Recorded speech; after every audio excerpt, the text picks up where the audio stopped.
Cutler Bay, welcome to our third budget workshop, Tuesday, August 25th, 2026.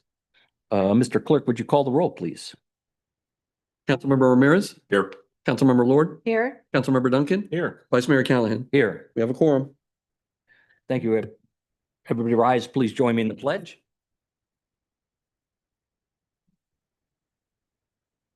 I pledge allegiance to the flag of the United States of America and to the republic for which it stands, one nation, under God, indivisible, with liberty and justice for all.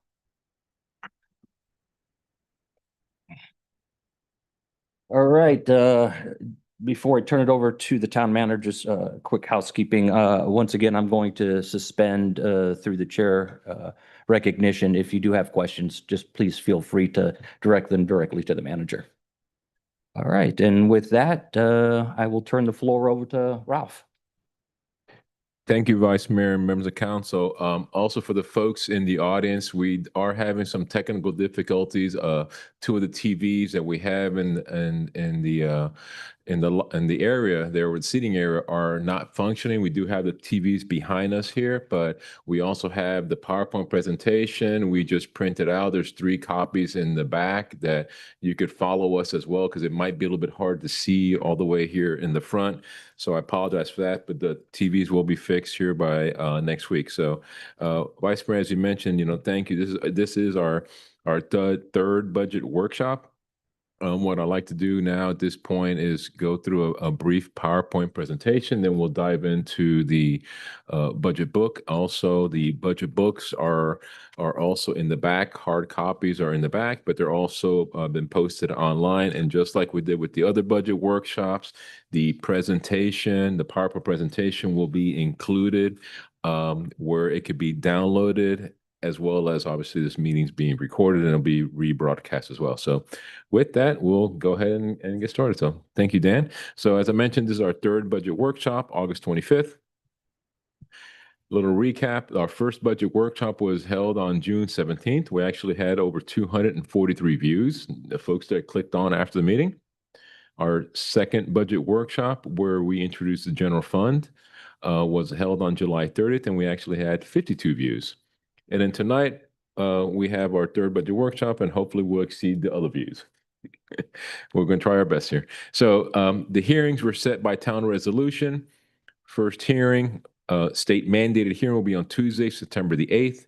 Second hearing will be Tuesday, September the 22nd. Just a note, originally our third budget workshop was going to be scheduled for August the 31st. Folks that have been following us, we did change it because we are fortunate enough to have Mayor Cava's listening tour budget is going to be on Monday, August the 31st. So we did not want to conflict with that. We wanted to provide our residents the opportunity to go voice their opinion on the county's budget as well. So that's why we had the meeting on the 25th. All the meetings are being held at 6 p.m. Workshops and the hearings at the town council chambers.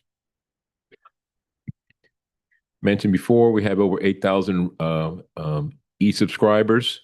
We also have announced the budget workshops in the center pages.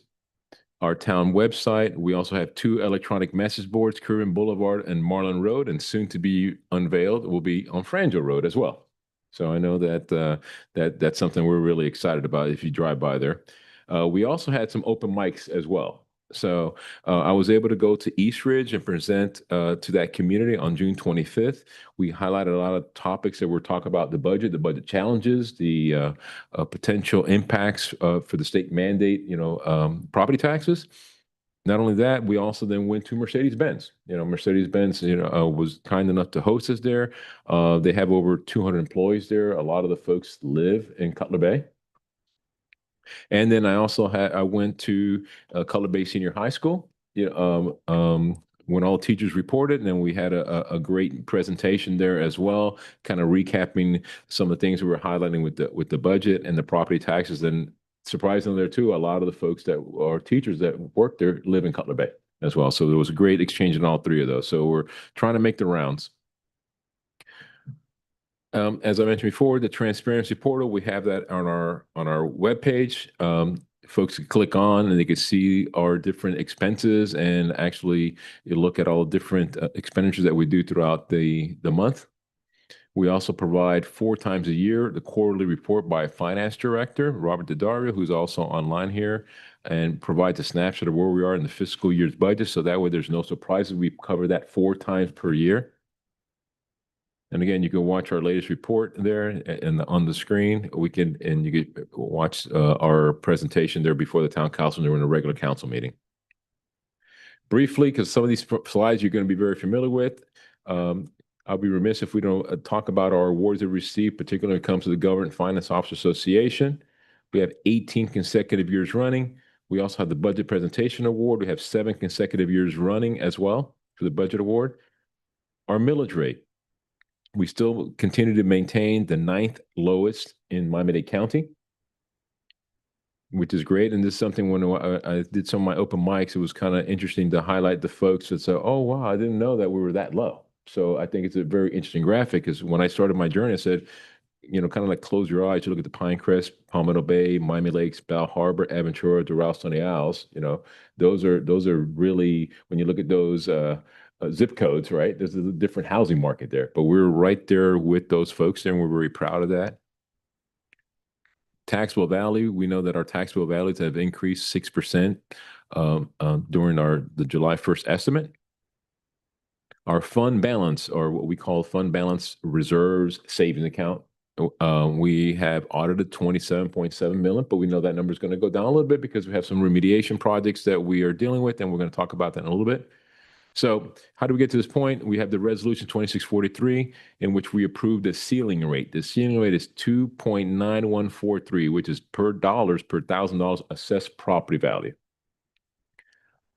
What we're going to be presenting during the workshops, we'll be consistent with the workshops, and then we'll carry that on to the budget hearings, is that we're going to be building the budget based on our current existing millage rate of 2.8332. The resolution also set the hearing dates, as we mentioned, September 8th, September 22nd at 6 p.m. Now, just yesterday, the property appraiser mailed out what we call the trim notice. Briefly going to go over the trim notice. I think it's very important how folks just see it. The first thing they see is that bottom line. Oh my God, I'm paying Cutler Bay a bunch of money. No, it's not. We're going to go through that process there. The trim notice is printed with the ceiling maximum rate that we set, 2.9143. Most importantly, it also announced the first hearing date of September the 8th. So this is an actual, we blacked it out, Cutler Bay resident trim notice. Highlight there. So municipal, there we go. So the municipal rate, just to provide the information there, is you'll see there in column number 1, which is last year's taxable value of 161,556. Now I'm going to go jump over to column number 3. That means that the property is now assessed at 166,598. Going back to column number 2, there's a millage rate that we set last year of 2.8332, and this particular house paid taxes of 457,772. Here, it'll show you on column number 4 the rollback rate. What would be the rate if we went back to the same amount from last year versus the ceiling rate of 2.9143, which is $485. We're going to go through this and spend a little time on this. It also highlights the meeting date of September 8th that I mentioned before that was adopted by resolution. And then we also have now the town Cutler Bay stormwater fee of $90 that we've adopted what we call the unified collection method. Before it was billed on your water bill. So using this property as an example, we didn't want to use an average. We said, here's an average. So here's last year's taxable value of $161. Last year's millage rate, $457. We have that right from the property bill. This year's taxable value, $166. Proposed millage rate that we're building our budget on is 2.8332. That home will pay an additional $14.28. Now, that is adopting our current millage rate. If we went to the ceiling, same property value, millage rate of the ceiling rate of 2.9143, that property would pay $27.80. A difference of, from $472 to $485. So I think it's very important to talk about this here and show as graphic, because some folks they'll look at that line there and say, wait, I'm paying $6,000 of taxes, right? On that last column 5 there, but it's not. That's what's coming to the town. Any questions so far? Okay, great. Thank you. Okay, so the second budget workshop, I'm going to go briefly through this, but this is for the folks at home or some of the folks in the audience that weren't here. We talked about the millage rate, keeping it consistent at 2.8332, keeping it the same. We did talk about the proposed budget of a 2.9143. It would provide a budget surplus of $3.1 million. However, town staff's recommending 2.8332. It will reduce that 3.1 by $352,000, and we still provide you a budget, delivering a budget of a surplus of 2.809. Millage rate looks familiar. We're still the 9th lowest. Major financial impacts, as we talked about before, $2 million reduction in parks because we are now finalizing the Blue Heron Park soil remediation project. We did have a pool closure. It did provide impact on reducing the salaries and obviously the utility bills. Town Sheriff's Office did go up 7%, approximately $925,000. A lot of it was increased due to Florida retirement system, county's health insurance costs, merit raises previously negotiated through the bargaining association. Audited deficit. We're very clear, transparent that right now, based on our reserves, we have a deficit. It looks like it's going to be 4.1.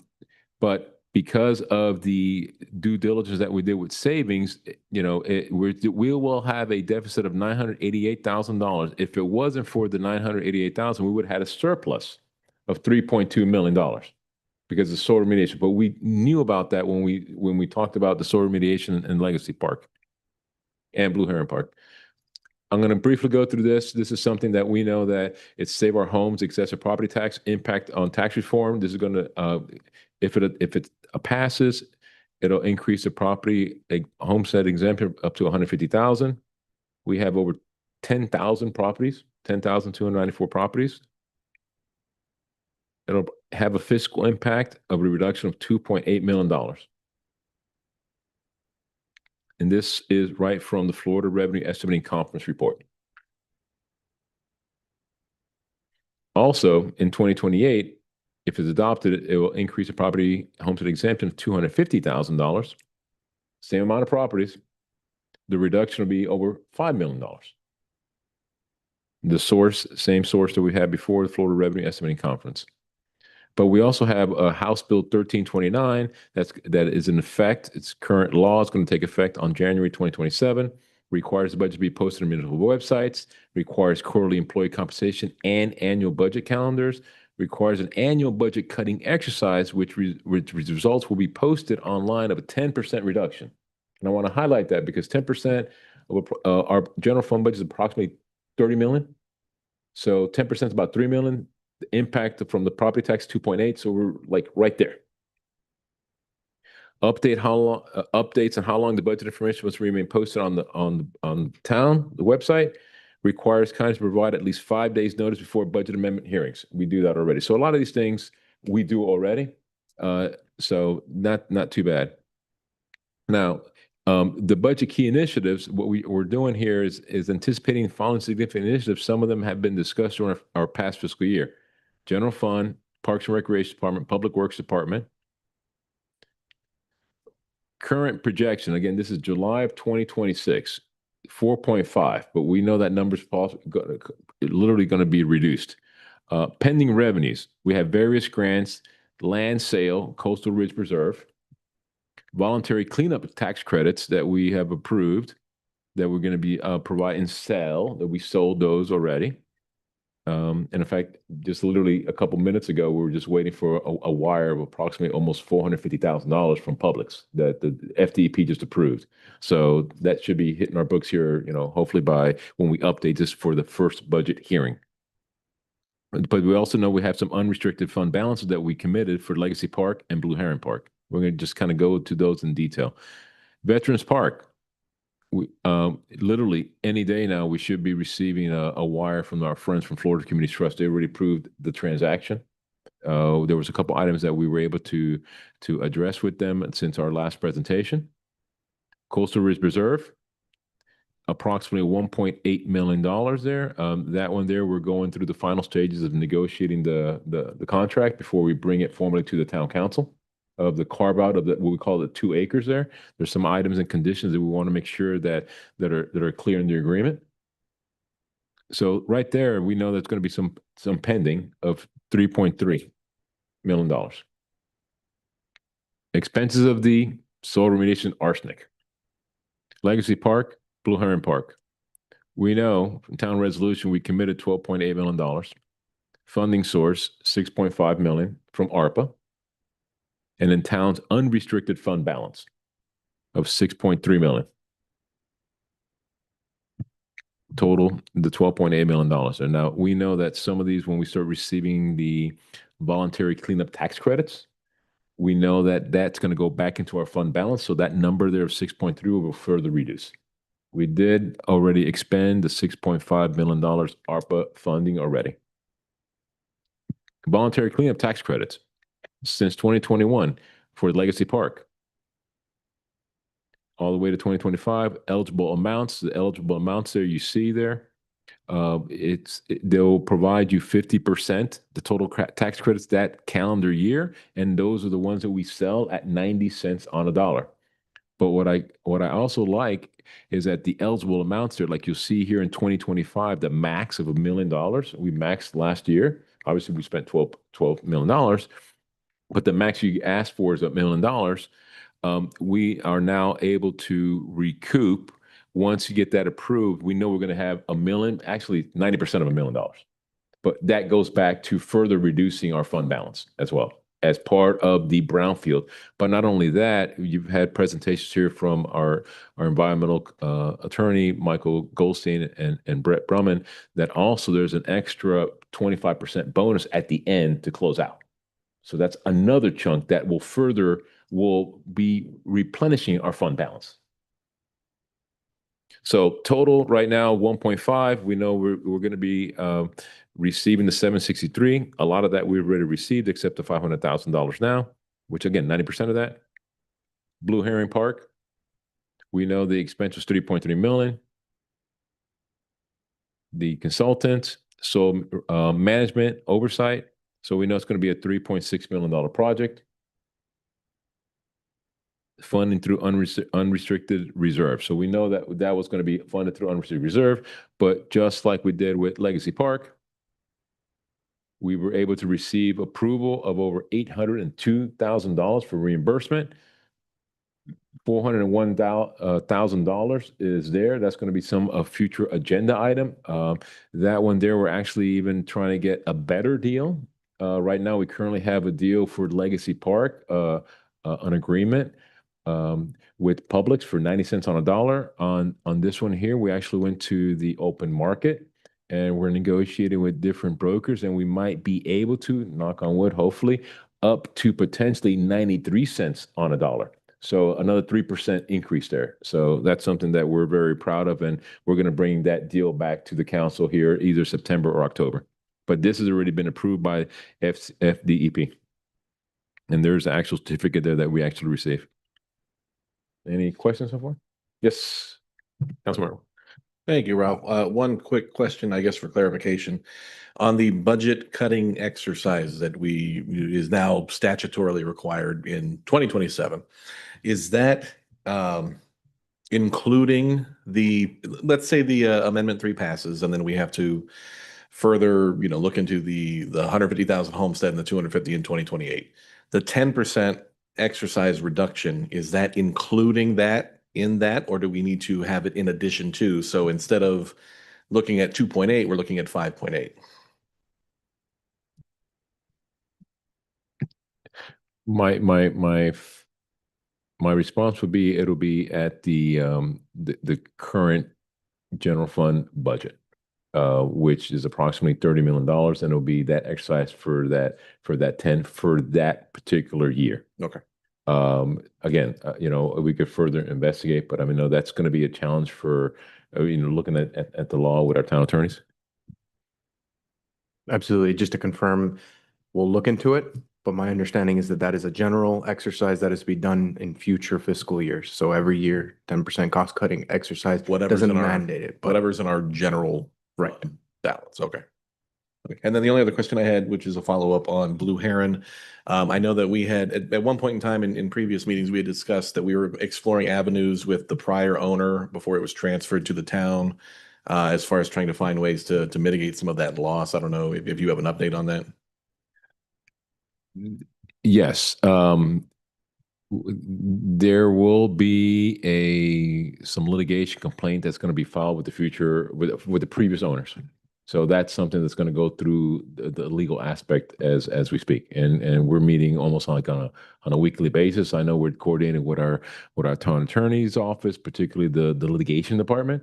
So we have not forgotten about that. Our biggest role right now has been focusing on getting the park open. And in fact, just the latest part was, believe it or not, there's national back order on glue. I can't make this up, guys. I can't. I haven't told the vice mayor yet. So maybe, as a contractor, maybe can you find some commercial glue somewhere? So we were able to negotiate with Miami-Dade County, Durham. Remember, our journey with the tree protection zone, protecting 297 trees. Our first journey was mulch. We knew that was going to be the first rainstorm. It's going to be on 97th Avenue, clogging the drains. The second journey was, well, maybe we could do the flexi pave, right? The little rubberized that we're going to test there, pervious, meets all the check marks, right? But it's like 5 times the cost.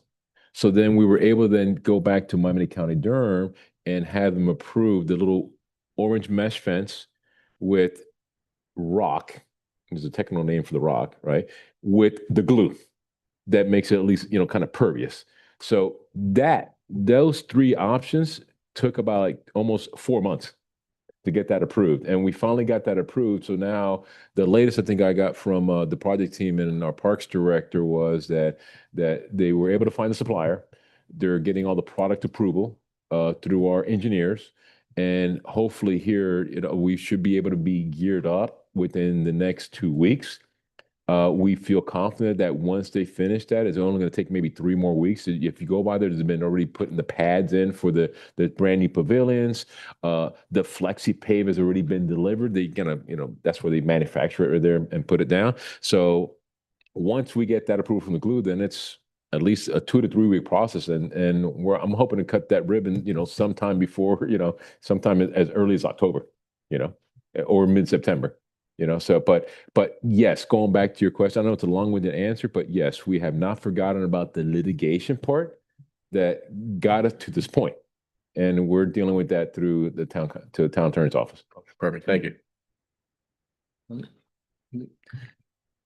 Yeah, I have a quick follow-up on that 10% reduction as well. Is that 10% reduction across all departments, or is there some you can't touch this, as MC Hammer would say? Yeah. So I actually have the bill pulled up right now. And again, I'll discuss with each of you individually after we've had a deeper dive into this legislation. But there are certain services that are exempt from it, with like fire services, law enforcement, and legal obligations. Okay, thank you. Okay, great questions. Thank you.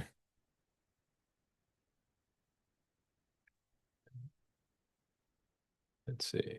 Okay, so as I mentioned before, there's budget books at the end here in the council chambers, but this budget book is also posted online. I think it's important to kind of like understand how to read the budget book. We try to make it that's very easy to read and easy to follow. So again, we are in our 3rd budget council workshop.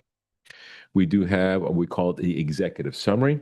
Just giving you a preview from our last meeting. You see that there's no changes to different departments except for Public Works, and we'll get into that in a second. Okay, part of our general revenue funds, I just want to highlight that we have in our budget revenues and expenses, a quick snapshot, a quick summary sheet. You have our actual fiscal year 24-25. We have the adopted 2.8332 millage rate from the fiscal year 25-26. There's 2 fiscal years right there side by side. We have our projection for the fiscal year that we're in right now, which is 25-26.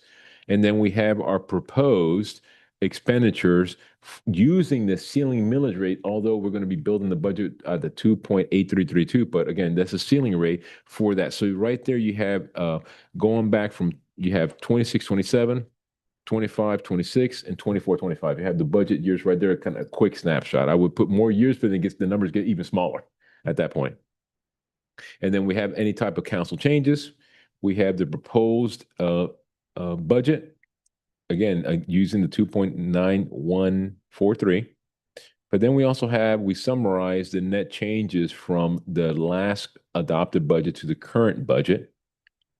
And then this third budget worksheet will then have the changes from the last budget workshop to the current one now, from the second to the third budget workshop. So I think it's important to spend a little time showing you this, as well as here we have on the net changes from the previous year, we highlight their new letters, what the items are, significant changes from the last budget fiscal year. And then here in green, we provide the council and the public a quick summary from our second to our third budget workshop items there, what has changed. And then the budget is surplus, based on the 2.9143. That is that first cover sheet that we have. Then we dive into individual departments, Mayor, Town Council. This is a particular order that we have. It's going to look familiar to the council. And then detailed worksheets. Again, I just happen to, pick the finance. We have the position. We have the budget of salaries. We have the budget of salaries for 26-27. Any council changes, manager's request, highlight the merit, break down the COLA, and the base salary. So we do that already in our budget worksheet. That was a change that we did from our last budget workshops that we did last fiscal year, and we want to provide that level of details. Any questions so far? Nope, looks kind of familiar, right? Okay. So tonight's budget workshop, the executive summary, highlight the changes from the second budget workshop to the third budget workshop. We're going to discuss new funds now. The new funds we're going to talk about is the special revenue fund projects, capital projects, municipal complex, stormwater utility fund. So as I like to say, these are the funds that are non-ad valorem. They're not funded by non-ad valorem. These are funded by, you'll see it, different grants, different CITT aspects of it. So here, the only change that we did from the second to the third budget workshop, and it's highlighted there on page 61, we increased other contractual services by $193,000. That is a result of a grant that we just were awarded for US 1 beautification. So we increased the Public Works contractual services. Out of that 193 total project, 105,000 is being funded through the grant. The rest will be the town match for that beautification project. So that's something that's the only change that you will see from our last budget workshop. So special revenue fund. This is a fund that was established to account for impact fees, gas taxes that are restricted to use for specific purposes. Special revenue funds are used to account for specific revenue that is legally restricted to expenditures for particular purposes. And we'll go into each of those departments here. So we have the snapshot similar to you see general funds. You have all the revenues that come in, all the expenditures that we have there. So the revenues, we have the second local option gas tax. We have also some shared revenues, park impact fees, police impact fees, road impact fees, public buildings, and fire impact fees that we have there. Those are all the impact fees that developers pay when they come in, and then you see us on the back end, right? Using those expenditures when, for example, last council meeting, we had a work authorization for Kimberly Horn for design, for the construction plans of Coastal Ridge Preserve. We used $75,000 of park impact fees. Why? That is a new park that's increasing the capacity. And then you have the expenditures that will break down by those different individual departments. We have, just like we did in the general fund, you have the actual 24-25, the adopted, the projected, and then the proposed for this fiscal year upcoming. So we have in the special revenue fund, these are all the different funds: Children's Trust, Environmental Fund, CITT, Transit Fund, Frangel Road JPA, Transportation Fund, and ARPA Fund. Again, 2 fiscal years ago, last fiscal year, current fiscal year's projection, and proposed budget for each of those categories. So we're just going to go into each one. The Children's Trust. The Children's Trust, as you know, funds our after-school program and our STEM program. Actually received an increase of $9,000 from our Children's Trust folks, up to $237,000, that it funds the free STEM camp in the summer, 6-week program, and it also funds a lot of the activities for our existing after-school program that we have. We have the Environmental Fund, which we use for the $30,000 is for the Coastal Ridge Preserve grant that we received for $30,000. We also have there the $250,000 is the interlocal agreement that we were able to coordinate, and thank you, Commissioner Cohen-Higgins, for $250,000 towards Coastal Ridge Preserve with no match. So that's going through that process now. We have park impact fees, $75,000 park impact fees out, which is the one I just talked about now with the Kimberly Horn that we just approved last month for the construction plans. And then we have TransDOT of $50,000 for Lakes by the Bay forestry grant as well, that you're going to see here in the next couple of months before the town council. The contractual services, because those are all contractual services, that's why we have it there. It goes to different consultants and or vendors at that point. 8.5 acres, Coastal Ridge Preserve. Plan looks familiar here. This is something that, again, this will come back to the council for formal adoption once we get the terms and conditions that we agree on with Miami-Dade County EO. This will come back to the council.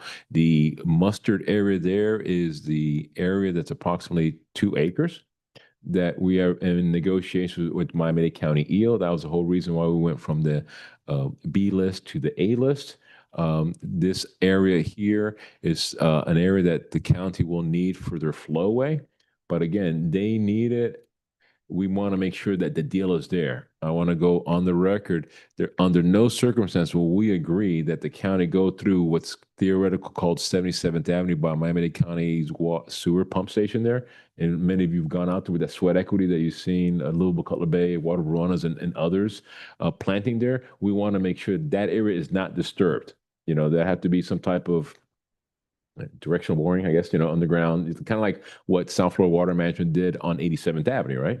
We want to make sure that is not interrupted at all or disturbed at all. So that's why we want to make sure that that deal's there. And also you'll see that little walkway there on the northern part there that connects to the South Florida Water Management. So we want to make sure that there's some type of easement conveyance there in the property. So we've been working with the town attorney's office there. But again, that's why this has not been formalized by the council. We want to make sure that deal's correct and it's good, so we can bring it back to the town council.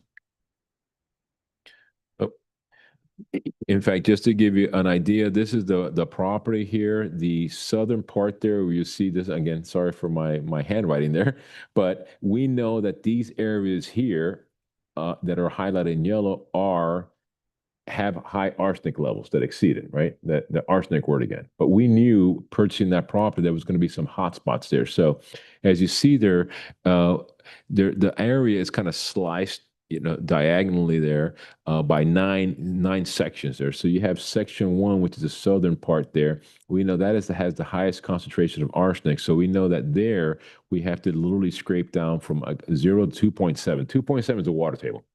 So there, that entire acre.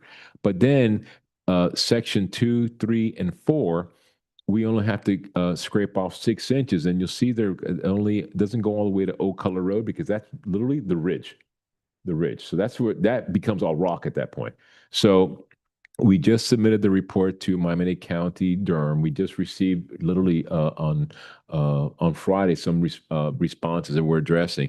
But interesting to note, sections 3 and 4 on this site there are highlighted with the little red border there. That's that same border property that we're in negotiations with Miami-Dade County to transfer. We cannot transfer until it's clean. So we know that there's areas that need to be cleaned up here. We don't know the scope yet in terms of dollar amount until we address all the concerns from Miami-Dade County, Durham, because if that's the case, we'll start applying for an FTEP grant similar to what we did with Veterans Park. It's not enough to create a brownfield. But I think it's enough that obviously we know that we could probably, have a good chance with FTEP, just similar to what we did with Veterans Park. This graphic, when I was making the presentation before the council regarding the parks update that we did, for whatever reason, I clicked too fast. So I wanted to spend a little time there because I just want to make sure that the council and the public was aware that this is what's the latest that's going on Coastal Ridge Reserve. Veterans Park, as we know, these are the hot spots, but we knew that. High levels, this is a presentation that the council has seen before. We have to remove up to 6 inches and 2 feet in the red hot spots there. And up to 2 feet in the mustard area there, right there on the entrance. We know that that's probably going to be anywhere from $75,000 to $85,000, but we were just awarded the grant from FTEP for a non-brownfield cleanup site up to $150,000. This is the grant that the state will come in with. They'll do their own assessment with their own contractor, and we just kind of monitor. So that's a similar path that we might do with obviously Coastal Ridge Reserve. So the CITT, Citizen Independent Transportation Trust, we say CITT, PTP, we use that interchangeably. So we receive, based on our population, $2.7 million per year. 80% goes to transportation projects. 20% goes to the transit projects that we have. So the 80-20 split. We do have some interest there. We have an accumulation of over $7.5 billion. That's a big number, but remember, we still have the JPA that we have for Frangio Road and some other PTP that we leverage. And you see us coming to the council with different projects that we're saying we're leveraging our PTP. So that's why you see that kind of accounted for. Then you see under the PTP, we are allowed up to, correct me if I'm wrong, I think it's up to 5% administrative recoup. Yep. Again, we didn't thumbs up. All right, so we can charge up to 5% administrative cost for that, so we put that in there, and then you also have the professional engineering fees. You have there on that same column at $328,000. That is our agreement with Miami-Dade County to operate our circulator, and then you also have a Miami-Dade County. Let me see here. Oh, the $50,000. I'm going to have to, that's something that we still have a pending invoice from the county. I think we're probably going to end up writing that off. They never sent me the bill. Maybe they will now. I don't know. And so then we have accumulation of over, the $10 million there, but we use that on an annual basis. The circulator, we know we have over 4.2 thousand or 4,200 folks use it on a monthly basis. It operates 7 days a week. And in fact, thank you, Commissioner Cohen-Higgins, because the county picked up the Sunday service. They pay for that Sunday service. We pay Monday through Saturday, and the county picks up that Sunday service. Limited service, but it doesn't cost us any. MetroConnects, as you've seen, we've had the folks from Miami-Dade County, MetroConnect. Our agreement is with Miami-Dade County. Their contractor is VIA. The program is called Metro Connect. We had Jerice Rodriguez here a couple of months ago present. Again, the $3.75 for a ride that's on a non-transit hub. The $1.50 is if you go to a transit hub, but then the riders get a credit and the town pays that $1.50 if you go to a transit hub. We have over 3.4 thousand folks that ride it on a monthly basis. So going to all the different transit hubs that we have. Frangio Road project, we're coming to the tail end of it, but I think it's important. It was a $17 million project. We received approximately $8.8 million from Miami-Dade County through a JPA. And then you'll see there here where it says construction town 7.7. Remember that PTP we're talking about? But we also sprinkled in some ARPA money there as well. So that project is now getting to the end. As you know, these are monthly updates that we provide every month. We also have Southwest 212th Street. That is a corridor between 87th Avenue and let's call it 92nd Avenue. 92nd Avenue there. I call it the 4-lane highway to nowhere. Right? It's a back of houses. It's just inviting people to speed. And unfortunately, right there where it says traffic roundabout location, some of our residents like designing it with doing little donuts there. So that's exactly where we're going to put the traffic circle. In fact, we actually used that picture in the presentation, and here it is. There's the what it's going to look like there. We're going to have protected bike lanes there, similar to what you see on Southwest 211th Street in front of the mall center. So that's something that we're very proud of, and I want to provide kudos to Yanir and Alfredo because they went before the committee, and we recently were awarded $1.5 million towards the project. Again, another FDOT LAP project that we have been awarded, and then see where we talk about town local match. Remember that PTP money? There's the match. There's the match. So you see it here. Protected bike lanes. I like that roadway diet. That's the thing, huh? Roadway diet? Okay, got it. Roadway diet. So we're going to skinny up the lanes. We're going to skinny up the lanes there. So I think that's we've had some great feedback from the cycling community. So we actually had letters of support that was part of our presentation. So that's going to be great. Again, if you know that area there, it's going to connect the high school to the back of Legacy Park. There. So it's going to be a great avenue there. Really quickly, you've seen this before, American Rescue Plan. We did the $10 million for general services, $11 million for water quality improvement projects. For the folks that are just following us at home, every time we spent a penny from American Rescue Plan, even if it was the 21 million, and we even did a deeper dive, and now we're using some of the interest proceeds for different projects as well. We come before the council. There's a check and balance. We make sure it's an eligible expense. The town attorney makes sure it's an eligible expense and meets the Treasury Department's criteria. Then we bring it to the council, just like we do an impact fee. So we have that comfort level. We do quarterly reports to the Treasury Department as well. So some of the things that we did, what we call them water quality improvement projects, the 11 million. So we have the Bel Air sub-basin that has 4 different areas. It's a big area there, for Bel Air. I mean, I know that we've had experience in the folks that live in areas 1, 2, 3, and 4. Thank you for your patience. The good thing is that the project is done on time and under budget, which is great. We have the Lakes by the Bay sub-basin. So we have, again, this one here is 1, 2, 3, 4 sub-basins. The design was done through ARPA. Okay, so ARPA paid for design.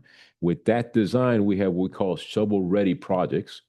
And with that, we've actually received a DEP grant for $2 million for Area 3. And then also we received another grant for $1 million for Area 4 as well. So our strategy is when we go to grants, and these are shovel-ready. ARPA paid for it. Now we're leveraging that as our match for the agency to provide us funding as well. Caribbean Boulevard, we refer to as the J, is currently under construction. That notice to proceed was on June 15th. And thank you for the residents there because they're seeing that experience there. That one is a federally funded FDOT LAP grant as well. And then most recently, we received the grant for Saga Bay community there for $5.4 million DEP. This one, we got to work some magic, right? Because the bids actually came in at 4.5. We're not in the business of returning money. So we're trying to figure out creative ways to spend it all. Okay, because we're a very competitive grant. You see that there if you live in that community, 196 right in front of Wiggum Primary Learning Center, right there. We made sure that we were able to get from in front of that school right before school started. So, but if you drive by there, yes, it's a mess, but it's going. We have also the most recent one that received through our state appropriation, 207 Street and Southwest. Oh, sorry, there's a SS, should be SW there. 87th Avenue there. That intersection there, if you know that intersection, that is another 4-lane highway to nowhere. It's a huge intersection there. We're going to put a traffic circle. We're going to shrink the intersection, but we're also going to make it a drainage project as well. That's the one that we received $500,000 state appropriation, and the rest it will be through stormwater and PTP. So that's where we want to highlight that. Software update, you're going to have a full report coming up. This is the our Tyler Enterprise that we're modernizing our entire process there, from financials, permitting, park management, et cetera. So those are different type of ARPA projects that we have there. Municipal complex. So here you'll see the same thing, actual adopted. We have what we are under GMP number 2, which is all the underground utilities that we have already issued the work order to Kaufman Lynn. I could tell you just yesterday, believe it or not, we actually received fire approval for town hall. So the fire department actually approved our town hall permit for fire, and also the park, the community center, and the pool building. So we have fire is done. So that's great. So now we're just waiting for Miami County Durham on their side. But the fire was one of the critical paths that we just received, and that was just kind of breaking news. I know I'm going to steal Emma's thunder, but that's going to be reported in our next council meeting. And then our goal with that GMP3, which is all the vertical. Now that we have the permits approved, at least those aspects, Kaufman Lynn is aggressively obtaining proposals to cost to build it, the vertical part of it. So now we start getting to that detail of the microphones, the council chamber, what type of flooring. So all those items are being value engineered right now, and we want to make sure our game plan is to bring it before the town council for our September 16th council meeting. I mean, that's only a couple weeks away, so we want to make sure that we have that. It's just some of the action photos of all the different drilling that's been going out there. You've seen this before. 49.9 guaranteed GMP, guaranteed maximum price. In fact, we just updated the sign. In fact, we might have to maybe next week even update this portion here. Vice Mayor, we were just talking about that. Building permit, that's a big stamp. That's going to be a big stamp there. So, any questions so far with special permit? Yes, sir. Thank you. Just one quick question on Veterans Park. Do we have a timeline yet on when the state will begin their remediation? Yeah, we actually have a call into the state. We provided them what we call the access agreement. We already executed that, and that's been on my cycle. And hopefully, I can have an update by our next council meeting. We have been burning their phone up for that. We've been persistent but not pushy, because we know that they've already said yes, you have it. We're coming. So I want to stay in that persistent versus pushy, because I have another one I'm going to be pushed to too, which is Coastal Ridge Reserve. So yes, it's on our radar, and we're nudging. Okay.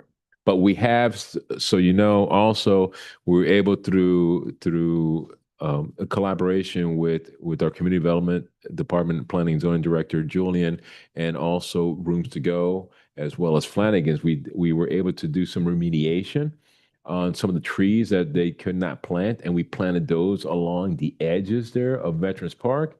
And our long overdue Veterans Park monument sign was just recently installed, by our contractor. So there's some activities there. We planted over 26 trees, I think, and the monument sign there, but we are going to follow up, continue to follow up with FDEP. Thank you. If you don't mind. I wanted to first and foremost point out again, although Ralph, you touched on it when you were going through the special revenue projects, I wanted to publicly thank Commissioner Cohen Higgins for the $250,000. That's quite significant, and it needs to be spoken of again. Congratulations on her reelection. I did thank her personally, but for those of you who are watching us and paying attention, she is very good to Cutler Bay when she can be. But also, Ralph, if you don't mind, I would love if you could speak just very briefly on CITT and touch on, how that money is used. And I know that it's audited and who's doing the audit and exactly what you mean by how we leverage it. I think that is really important information that sometimes gets glossed over because we're going through a lot of information here now. So if you have a moment, I would love for you to be able to talk about that. Sure. Thank you, Councilor. Because sometimes internally we just take it for granted, right? So as I mentioned before, one of the slides there, and maybe I don't know if the clerks get to that slide where it says the CITT, because I don't want to click all the way back, but maybe you could go onto that slide there, the presentation. As they're going through that, we received $2.7 million based on our population. From that $2.7 million, you have 80% of it goes to transportation, roadway improvements, sidewalks, etc. And then 20% of it will then go towards the transit related, the circulator, the Metro Connect.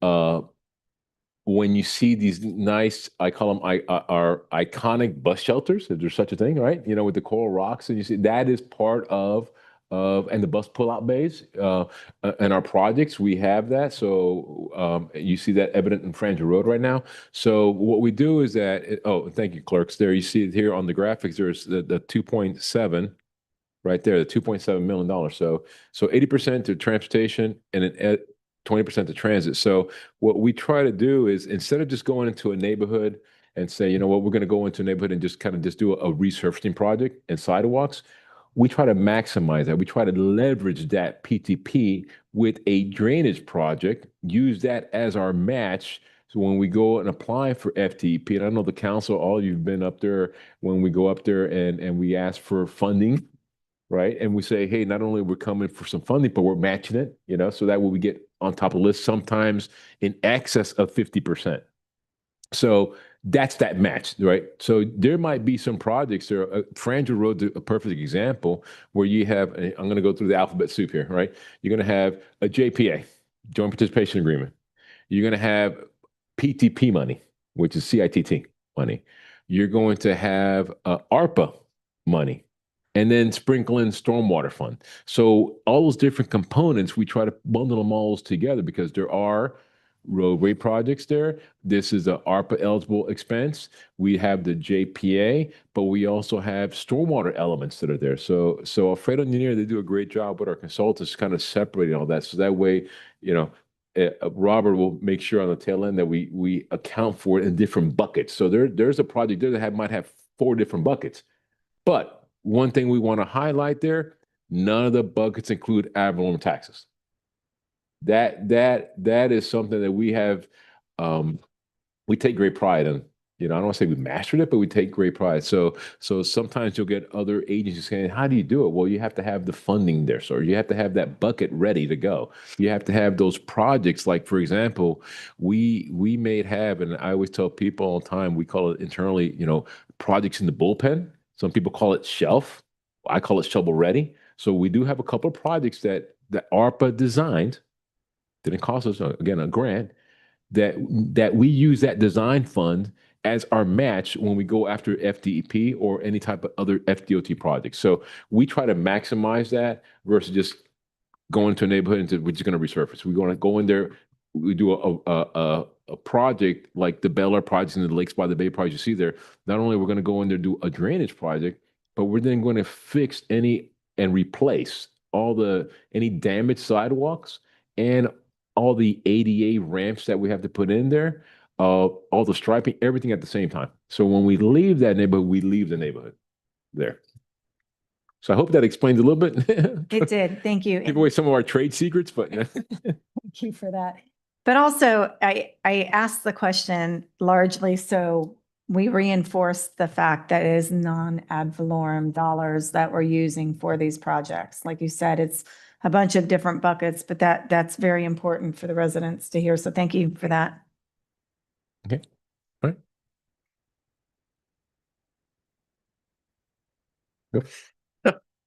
Thank you, guys. I think it's really important that our residents and the people in the audience understand how amazing it is in the relationships that we have at the state level with our senators and representatives, our county commissioners, our other that help bring money into this town. And it's all about relationships, and that's something that we really harp on. But I'd be remiss if I didn't also mention Lakeisha Morris with our grant writer, who does an amazing job. It also helps us draw in a lot of these funds. So, it's a machine. It's a machine. This town does an excellent job by having the relationships and the people involved trying to bring in this money. So, let's consider how important that is, going into the future, especially with Amendment 3 sitting there, ready just to try and take anything away from us that they can. So I just want you guys to kind of realize that this town does an amazing job in trying to bring in those funds and our relationships and the people that we have that are involved in all of that. So we greatly thank them up here on this dais, and we thank you guys for your support in that as well. And thank you, Councilmember Ramirez. And I think I'm sure it's a sentiment, the entire council, right? I think a lot of it is going to be the experience, the tenure, and the commitment. As I mentioned before, our average town staff has been with us over 10 years. We've been here 20. So we have that experience. They're going back to the grant writer and all the other folks that are with us. We know it because we get it, and we say, remember, 8 years ago, this project, we missed it, but let's resubmit that again. So it's part of that tenure that we have with our town staff and commitment. So, so thank you, Councilmember. All right. So we're going to go now to the Stormwater Fund. Stormwater Fund, as you recall, we did the unified billing method where we broke away from Miami-Dade County Water and Sewer Department. We went into that. It's on your tax bill, $90 per year. And then, I went to another one, Marlin Road. Okay. All right. So let me just spend a couple minutes here. The $90 per year, now it's on your tax bill. One of the hidden benefits, and I think I was talking to several of you during our agenda briefings, is when we went to the unified billing method, we now offer residents a 10% discount. So if you pay your taxes on time, right? Ahead of time, you get the discount. So that 90 is not really $90. So we're actually collecting less there. But we also have, and you'll see it here later in the presentation, where we have systematically been looking at some of our larger accounts with, Union Alfredo, our consultant, looking at some of the impervious areas, right? I have no problem, like residents, right? We have 19,000 properties. We know what the ERU is. It's going to be $90 per year. But then you start going to apartment complexes and shopping centers that we're taking a deeper dive there to see, make sure that they're paying their fair share, as well. So that's something that you'll see here shortly when we talk about in the stormwater.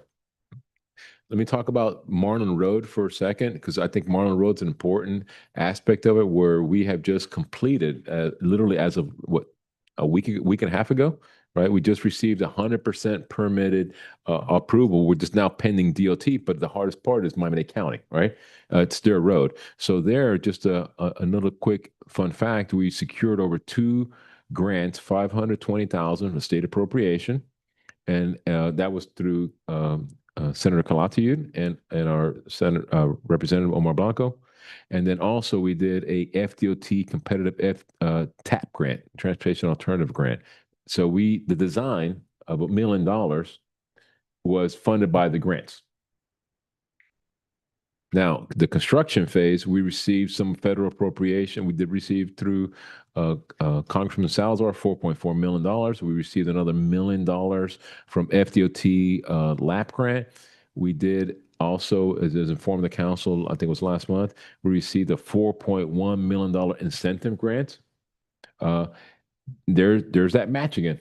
There's that PTP, CITT again, right? There's 4.1 million. So we had to match dollar for dollar. Okay, we'll match.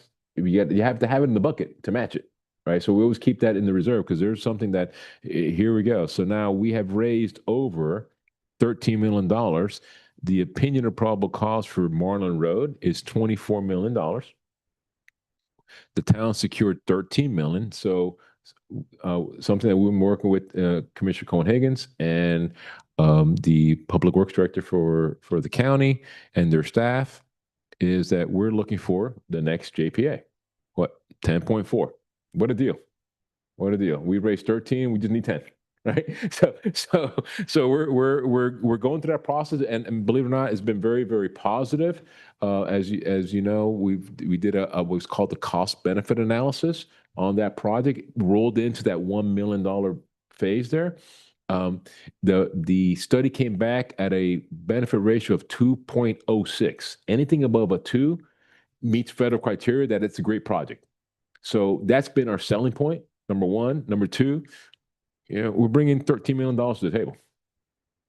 So that's something that's going to be our next one there. That's going to be our next project. I mean, again, we haven't even done the ribbon cutting yet for Frangio, but we're going on Martin Road there. So that's something that, again, it'll look just kind of like Frangio, Caribbean. You see that theme now with bus pullout bays, some signage there, electronic message boards as well. Any questions so far? Okay.